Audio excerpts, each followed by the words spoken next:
There once was a great and flourishing city with feasts and hard work and citizens leading busy lives.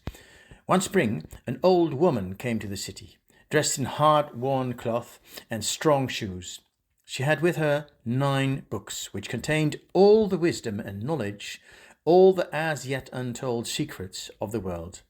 She would, she said, sell the 9 books for the price of 1 large sack of gold, an immense and exorbitant sum. The city's people found this both mildly hilarious and amorphously annoying. This woman, they said, had very little sense of economics, or value, or gold itself, and they suggested she take her books and go.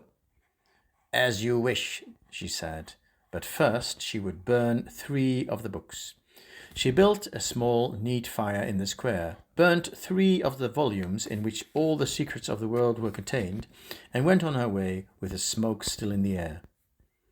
It was a bad winter that year, with flooding and snowstorms, but the citizens of the city still thrived, more or less. As the summer began to shine again, the old wise woman returned. How, the people inquired, was the undiscovered secrets of the world peddling going?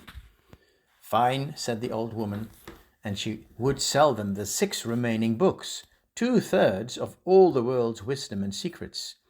The price, though, was higher, 2 sacks of gold. This, the citizen pointed out, was outrageous profiteering. She couldn't double the price for 2/3 of the wisdom. The old woman shrugged and asked to borrow a match. 3 more books went up in flames. Another winter came, and this one was harder and colder, and there were more deaths than the people could easily bear. But when the sun came, things were better. The old woman arrived with 3 books in her bag. They could have them, she said, for 4 sacks of gold. The townspeople, whose mathematical skills were impeccable, laughed uneasily. She couldn't be serious. The old woman asked for firewood. Wait, said the city's people. Perhaps it would be worth having a look at least. Leave the books with them. They could have a series of debates and consultations, and at some non-specific point in the future, they would let her know if they'd agreed whether or not there was anything worthwhile in it. The old woman shook her head. If I could trouble you for that firewood. They refused to bring the wood. You don't want the books? Not at that price. We can't afford it. You need to be realistic. So the old woman shrugged.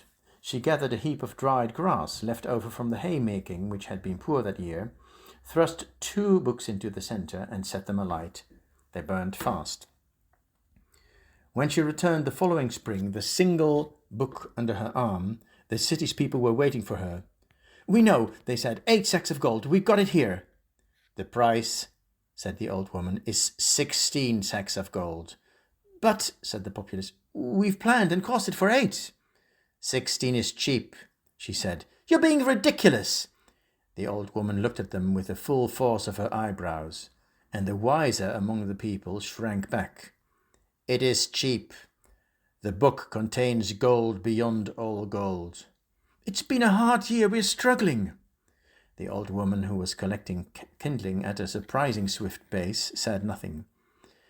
The citizens ran back to their homes and argued furiously, and in the end they gathered the gold.